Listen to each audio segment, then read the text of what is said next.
Halo Infinite's next operation, the Yappening 2, is almost here, and in today's video I'm going to be talking about the various cosmetics we can expect to unlock in this upcoming event, alongside what other additions I also hope to see. So anyway, without wasting any more of your time, let's jump straight in. Now this is of course the second of the Yappening events. The first one was back in Season 2 during the summer, even though it was clearly an Easter themed event. But this one seems to put much more of a focus on all of the grunty goodness. Just like the past few operations, there is of course a 20 tier free cosmetic pass.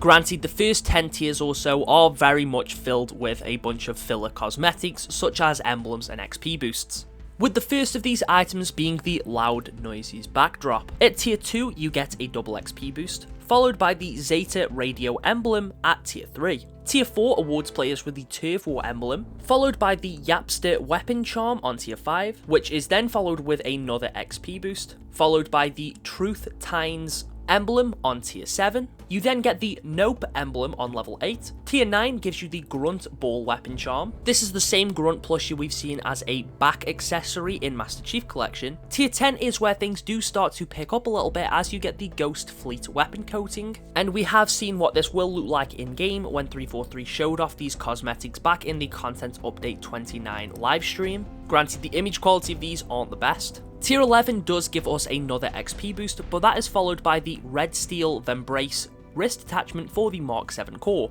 You can then unlock the Insurance Plate utility piece at tier 13, and of course all of these armor pieces will apply your coating. You then get the UA Double Guard chest attachment for the Mark 7, and this looks pretty good. You then get the Abundant Growth armor coating, followed by another XP boost. Then you get the Buon Depths visor and the Gilb Nub special armor coating at tier 18. Tier 19 give you the load bearing shoulder pads, and I like this sharp design that these have.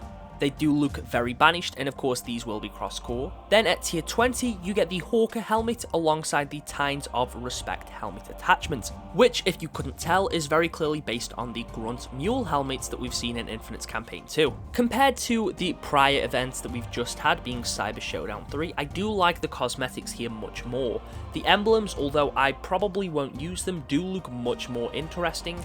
The coatings are also pretty cool. That being said, the coatings we did have in Cyber Showdown were actually quite nice. But I think the armor here is really cool and will be great for some of those more banished focused Spartan builds. And it's cool that we're getting a completely grunt themed helmet too in Hawker. Purchasing the event pass for 500 credits will give you Glibnub's Golden Guns weapon coating, which you will get for all of your weapons. The event pass, just like the rest, will likely cost 500 credits, or you can pay 2,000 to immediately unlock all of the items. I don't know whether or not I will purchase this one, just because I'm not really that interested in this weapon coating specifically, but I'll wait till everything is released before I make any solid judgment on everything. The event releases on the 2nd of April, which is this Tuesday, and will remain for 28 days, ending on April 30th. So you have plenty of time to unlock all of these cosmetics without spending a penny. Now as far as other things to expect, we will likely get an entire shop refresh like we've seen with Spirit of Fire and Cyber Showdown, and I'm assuming we'll have a bunch of banished themed cosmetics available on the store. Granted, I don't expect these bundles to be cheap, they probably will be quite pricey. I personally just hope that based on the feedback from both the prior operations that 343 do take that into account and lower the prices on some of these newer bundles that will likely be released on that day. 343 did release a little teaser for the event a couple days ago, which has a grunt walking up to one of the radio towers and hitting it. Personally, I would hope that this is teasing at some form of PvE event, even if it's just a grunt apocalypse firefight mode. I think that would be great. However, I'm really not getting my hopes up for anything in that regard. At a minimum, it would be nice to have some new Forge maps, even if it's just one or two.